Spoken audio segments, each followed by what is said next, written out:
برکات کہتے ہیں کہ امام ابو حنیفہ رحمۃ اللہ علیہ نے جب یہ مسئلہ بیان کیا کہ فرض واجب اور سنت مؤکد کے پہلے قاعدے میں عبدہ و رسولہ تک پڑھ لیں، اس سے زیادہ نہ پڑھے، تو اس سے زیادہ کیا ہے؟ درود شریف ہے نا۔ اور اگر کسی نے پڑھ لیا پہلے قاعدے میں درود شریف اللہم صلی علی محمد، اتنا جملہ کسی نے ادا کیا تو اتنا بڑا جرم کیا کہ سجدہ سہو کر لے آخری قاعدے میں، ورنہ نماز دوبارہ پڑھ لے۔ اور اماموں کے یہاں ایسا نہیں ہے، گنجائش رہتی ہے۔ امام صاحب کا مذہب بہت متقن ہے، پختہ ہے، مضبوط ہے۔ تو آپ نے خواب دیکھا، فخر المرسلین نبی کریم صلی اللہ علیہ وسلم تشریف فرمائے اور فرماتے کہ ابو حنیفہ یہ پہلے قاعدے میں فرض واجب یا سنن مؤکدہ کہ درود شریف پڑھنے والے کو آپ نے اتنا غلط کہا کہ اس پر سجدہ سہو واجب کرتے ہو یا نماز دوبارہ پڑھواتے ہو؟ تو امام صاحب نے جواب دیا کہ حضرت آپ کا نہ ارشاد ہے اور نہ عمل ہے، جہاں آپ کا نہ ارشاد ہو اور نہ عمل ہو اور وہاں امتی قدم رکھے، میں اس کو معاف نہیں کر سکتا۔ لازمی بات ہے کہ آپ کے اتباع کا پابند ہو، اور آپ نے قصدن تو ایسا کیا نہیں ہے، کوئی بھی نہیں کر سکتا۔ اور ولیمن نسیہ کا بھولا کیوں ہے؟ بھول کر کے درود پڑھنے والا یہ بھول کیوں رہا ہے؟ یہ بھولنے کا موقع ہے کیا؟ اس لیے اس پر بھی سجدہ سہو ہے۔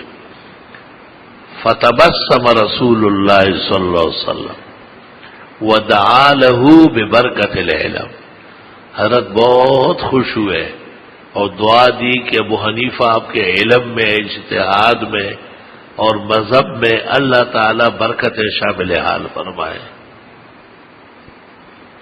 بدعتیوں کو شرم کرنا چاہیے جو اکو بکو سندر بکو درود پڑھتے رہتے ہیں، اپنے گانوں ترانوں کو درود کہتے ہیں۔ یہاں دیکھو نماز میں قاعدہ اولیٰ میں درود کتنا سختی سے منع کیا کہ یہ نبی سے ثابت نہیں، تو صلاۃ و سلام اذان سے پہلے اور اذان کے بعد کہاں ثابت ہے؟ بلال پڑھتا تھا اور ابو محذورہ۔ دنیا اسلام سرے سے اس کو جانتی نہیں کہ یہ ہے کیا چیز۔ یہ اپنے آپ کو احناف کہتے ہیں۔ احناف ہے کہ اجناف ہے؟ اللہ! اور یہ واقعہ صرف حنفی کتب شامی میں نہیں، الخیرات الحسان فی مناقب ابی حنیفہ النعمان میں ابن حجر حیثمی شافی نے نقل کیا، اور تبییض الصحیفہ فی مناقب ابی حنیفہ میں جلال الدین سیوطی شافی نے نقل کیا ہے۔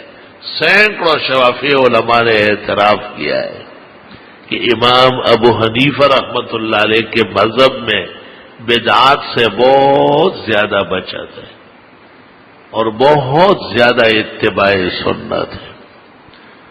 بہرحال وحی کے ذریعے ہی تعمیر کامل ہے، تربیت درست ہے، اور وحی کی تعلیمات ہی دیر پا ہے، دنیا میں ہدایت کے ذرائع ہے اور آخرت میں نجات کے باعث ہے۔ مجتہد کا اجتہاد یا علماء دین کے قیاس جو شریعت کے مطابق ہو، وہ قرآن اور سنت پر اعتماد کیا کا صلہ ہے، انعام ہے جو اللہ ان کو عطا فرماتے ہیں۔ اس لیے اس کی روشنی میں چلنے میں بھی خیر ہے، عافیت ہے، خیر سگالی ہے۔ الحمدللہ رب العالمین، نستغفرک اللہم ونسألک السلام علیکم۔ لا الہ الا اللہ وحدہ لا شریک لہ، لہ الملک ولہ الحمد وعلی کل شیء قدیر۔ ربنا آتنا فی الدنیا حسنہ وفی الآخرۃ حسنہ وقنا عذاب النار۔ رب اجعلنی مقیم الصلاۃ ومن ذریتی ربنا وتقبل دعاء ربنا اغفر لی ولوالدی وللمؤمنین یوم یقوم الحساب۔ اللہ تعالی ہم عاجزوں کی نشست قبول فرمائے، بمقتضائے بشریت و انسانیت ہم سے جو غلطیاں ہو رہی اللہ معاف فرمائے۔ اللہ تعالی وحی پر کامل اعتماد و ایمان نصیب فرمائے، حضرات مجتہدین فقہائے راسخین اور ان کے سچے جانشین اور حاملین کے دامن پکڑنے کی بھی توفیق عطا فرمائے۔ اللہ تعالی